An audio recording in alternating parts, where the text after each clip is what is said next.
लोकसभा के स्पीकर का पद, जब हम ये शब्द सुनते हैं तो दिमाग में एक छवि बनती है, सदन के संरक्षक की, नियमों के रखवाले की, एक ऐसा व्यक्ति जो पूरी बहस को निष्पक्ष होकर चलाता है।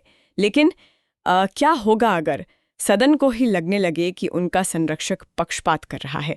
अगर सदन का भरोसा ही उन पर से उठ जाए, क्या उन्हें हटाया जा सकता है? आज हम एक ऐसी ही कहानी की परतें खोलने वाले हैं जो 1954 में शुरू हुई थी। एक कहानी भारत के पहले लोकसभा स्पीकर जीवी मावलंकर की, जिनके खिलाफ उन्हीं के सदन ने उन्हें हटाने का प्रस्ताव रख दिया था। इस एक घटना ने हमारे संविधान के कुछ सबसे दिलचस्प अनुच्छेदों 94 और 96 को पहली बार कसौटी पर कसा। तो चलिए इसी कहानी के बहाने समझते हैं कि लोकसभा अध्यक्ष को हटाने की ये पूरी संवैधानिक पहेली है क्या। बिल्कुल, और हमारा मकसद आज इन स्रोतों के जरिए सिर्फ प्रक्रिया को जानना नहीं है, बल्कि उसके पीछे की जो सोच है उसे समझना है। ये प्रक्रिया उतनी सीधी नहीं है जितनी लगती है। इसमें शक्ति, संतुलन और सदन की सर्वोच्चता के कई दिलचस्प पहलू छिपे हुए हैं। तो चलिए इसकी परतें खोलते हैं। सबसे पहले कहानी में आगे बढ़ने से पहले हमें खेल के नियम समझने होंगे। आमतौर पर लोग सोचते हैं कि जैसे ही लोकसभा भंग हुई, स्पीकर का कार्यकाल भी खत्म, लेकिन ऐसा है नहीं। इसमें एक बहुत दिलचस्प बात है। हाँ, और ये संविधान का एक बहुत ही सोचा समझा डिजाइन है। अनुच्छेद 94 कहता है कि स्पीकर तब तक अपने पद पर बना रहता है जब तक नई लोकसभा की पहली बैठक नहीं हो जाती। इसे निरंतरता का सिद्धांत कहते हैं। मतलब पुरानी लोकसभा खत्म हो गई, चुनाव हो गए, नई सरकार बन गई, लेकिन स्पीकर पुराना वाला ही है जब तक नए सदस्य आकर पहली बार बैठ नहीं जाते। ये थोड़ा अजीब नहीं लगता सुनने में? पहली नजर में लग सकता है, लेकिन इसके पीछे एक बहुत बड़ा कारण है। देखिए, ये निरंतरता का सिद्धांत सिर्फ एक औपचारिकता नहीं है। सोचिए, अगर दो चुनावों के बीच कोई राष्ट्रीय संकट आ जाए और संसद का सत्र बुलाने की जरूरत पड़ जाए, तो कौन बुलाएगा? इसी शून्य को भरने के लिए स्पीकर का पद तब तक बना रहता है जब तक नई लोकसभा का स्पीकर नहीं चुन लिया जाता। इसका सीधा सा मतलब है कि सदन का कप्तान हमेशा मौजूद रहता है, कुर्सी कभी खाली नहीं होती। ठीक है, ये तो हुई कार्यकाल की बात। पर अब आते हैं सबसे बड़े सवाल पर, जो हमें मावलंकर की कहानी तक ले जाएगा। किसी स्पीकर को हटाने के आधार क्या हो सकते हैं? वो कौन सी गलतियां हैं जिनकी वजह से सदन कह सकता है कि बस अब और नहीं? और यहीं पर इस पूरी कहानी का सबसे हैरान करने वाला पहलू सामने आता है। जब हम राष्ट्रपति पर महाभियोग की बात करते हैं तो अनुच्छेद 61 में साफ साफ लिखा है, संविधान का उल्लंघन। हाँ, एक ठोस आधार दिया गया है। बिल्कुल, लेकिन स्पीकर को हटाने के लिए संविधान में ऐसा कोई खास आधार बताया ही नहीं गया है। एक मिनट, ये बात मुझे हजम नहीं हुई। इतने जरूरी पद के लिए कोई ठोस आधार ही नहीं? राष्ट्रपति जैसे पद के लिए संविधान का उल्लंघन जैसा आधार है, लेकिन स्पीकर के लिए कुछ भी नहीं। क्या संविधान बनाने वाले यहाँ कोई चूक कर गए? नहीं, ये चूक नहीं, बल्कि एक बहुत सोचा समझा फैसला था। संविधान निर्माताओं ने ये फैसला पूरी तरह से सदन के विवेक पर छोड़ दिया। सदन के विवेक पर? जी, उनकी सोच ये थी कि स्पीकर सदन का ही सदस्य होता है, सदन का ही प्रतिनिधि। इसलिए ये तय करने का अधिकार भी सिर्फ सदन के पास होना चाहिए कि उनका अध्यक्ष पद पर बने रहने के योग्य है या नहीं। आमतौर पर इसके पीछे संविधान का उल्लंघन, दुर्व्यवहार या पद के लिए अयोग्यता जैसे कारण हो सकते हैं, लेकिन यह सिर्फ सामान्य समझ है, कोई संवैधानिक शर्त नहीं। यहाँ एक तुलना करना दिलचस्प होगा। स्पीकर को हटाने के लिए सदन का विवेक ही काफी है, लेकिन क्या किसी जज को हटाने की प्रक्रिया भी इतनी ही लचीली है? बिल्कुल नहीं, और यही संविधान का संतुलन दिखता है।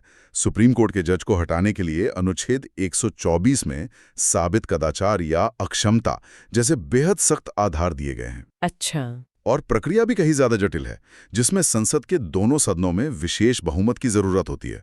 ये दिखाता है कि संविधान निर्माताओं ने सदन के अध्यक्ष की जवाबदेही सीधे सीधे सदन के तत्कालीन सदस्यों के हाथ में दी, जबकि न्यायपालिका की स्वतंत्रता को और भी मजबूत कवच पहनाया। अच्छा, तो ये साफ है कि आधार सदन तय करेगा। तो अगर सदन ने मन बना लिया कि स्पीकर को हटाना है, तो उसकी प्रक्रिया क्या है? मुझे लगता पहला कदम तो नोटिस देना ही होगा। ये तो सीधी सी बात है, सामने वाले को तैयारी का मौका तो मिलना ही चाहिए। बिल्कुल, आप सही रास्ते पर हैं। अनुच्छेद 94 प्रक्रिया के 3 मुख्य चरण बताता है।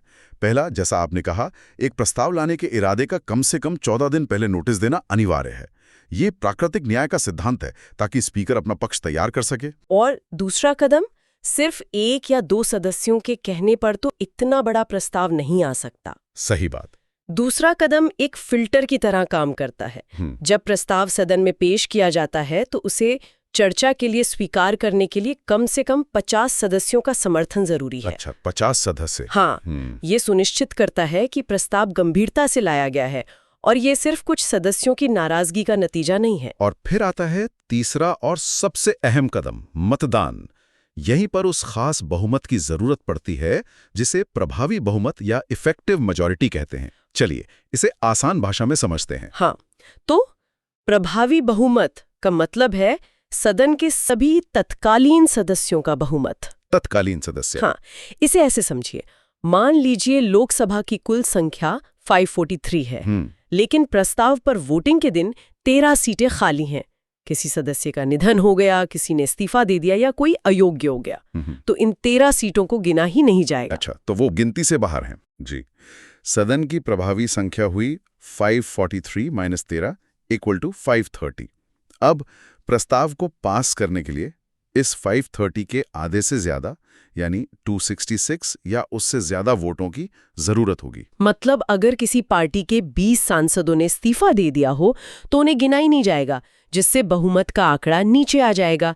ये तो प्रक्रिया को आसान बना सकता है। बिल्कुल, ये एक दोधारी तलवार है। एक तरफ ये सदन की मौजूदा इच्छा को दर्शाता है कि जो लोग उस वक्त मौजूद हैं और वोट देने के हकदार हैं, उनका बहुमत क्या चाहता है। दूसरी तरफ, जैसा आपने कहा, ये राजनीतिक इस्तीफों के जरिए समीकरण बदलने का दरवाजा भी खोल सकता है। अच्छा, ये तो हुई प्रस्ताव लाने की बात, लेकिन सोचिए उस वक्त सदन के अंदर का माहौल कैसा होगा। स्पीकर, जो खुद बहस के केंद्र में है, क्या वो अपनी कुर्सी पर बैठकर ये सब देख सकते हैं? ये तो हितों का टकराव हो जाएगा। ये कुछ ऐसा ही है जैसे किसी कंपनी के सीईओ पर बोर्ड मीटिंग में आरोप लग रहे हों और उन्हें कहा जाए कि आप मीटिंग की अध्यक्षता नहीं कर सकते, बस एक सदस्य की तरह बैठकर सुनिए और जवाब दीजिए। आपने एकदम सही एनालॉजी दी है। अनुच्छेद 96 इसी स्थिति को साफ करता है। जब स्पीकर को हटाने का प्रस्ताव विचाराधीन हो तो वे सदन की अध्यक्षता नहीं कर सकते। ये तर्क संगत भी है। बिल्कुल, क्योंकि वे खुद ही उस बहस का विषय होते हैं, इसलिए निष्पक्षता बनाए रखने के लिए उनका अध्यक्ष की कुर्सी पर बैठना उचित नहीं होगा। तो क्या वो बस चुपचाप बैठ के सब सुनते रहते हैं? नहीं, उनके कुछ बहुत महत्वपूर्ण अधिकार बने रहते हैं। उन्हें सदन की कार्यवाही में बोलने और हिस्सा लेने का पूरा अधिकार है। वे एक सामान्य सदस्य के तौर पर अपना पक्ष रख सकते हैं, बहस में भाग ले सकते हैं और खुद पर लगे आरोपों का जवाब दे सकते हैं। और सबसे अहम बात, उन्हें वोट देने का भी अधिकार है। लेकिन यहाँ एक पेच है, वे एक सामान्य सदस्य की तरह पहली बार में ही वोट देते हैं। हाँ, और ये एक बहुत ही महत्वपूर्ण बारीकी है। देखिए, सामान्य परिस्थितियों में स्पीकर वोट नहीं करते। सही बात है। वे केवल तभी वोट करते हैं जब किसी प्रस्ताव पर वोट बराबर हो जाएं, यानी टाई हो जाए, जिसे निर्णायक मत या कास्टिंग वोट कहते हैं, जो एक तरह से अध्यक्ष का विशेषाधिकार है। लेकिन अपनी हटाने की प्रक्रिया के दौरान वे ये विशेषाधिकार खो देते हैं और एक आम सांसद की तरह वोट करते हैं। मतलब पहली गिनती में ही वोट डाल सकते हैं। बिल्कुल, टाई का इंतजार नहीं करना होता। यह उन्हें एक निष्पक्ष अंपायर की भूमिका से हटाकर मैदान में एक खिलाड़ी बना देता है जो अपनी जगह बचाने के लिए लड़ रहा है। ठीक है, अब हम खेल के सारे नियम समझ चुके हैं।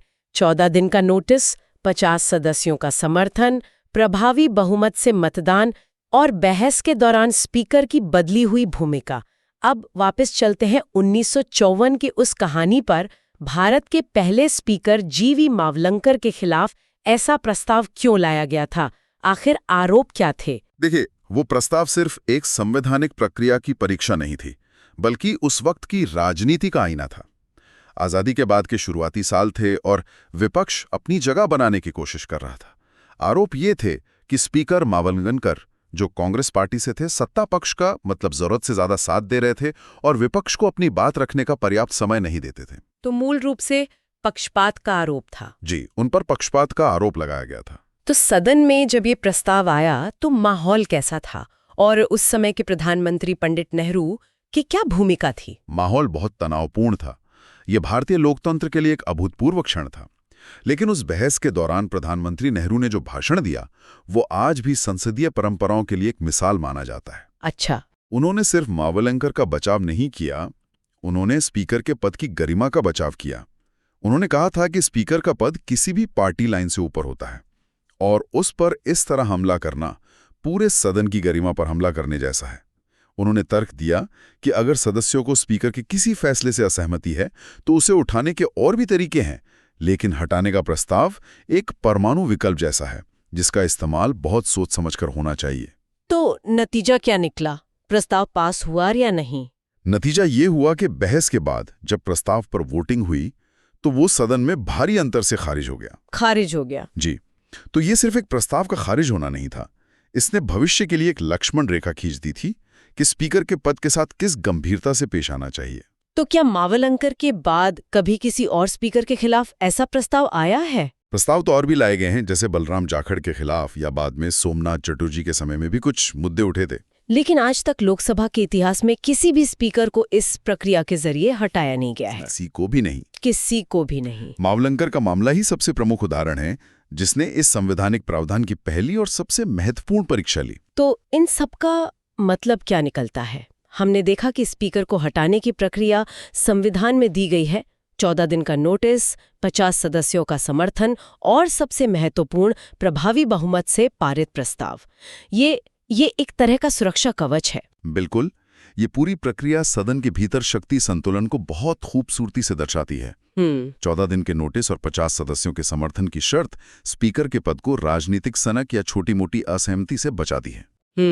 वहीं प्रभावी बहुमत से प्रस्ताव पारित करने का प्रावधान ये भी सुनिश्चित करता है कि सदन के प्रति उनकी जवाबदेही बनी रहे।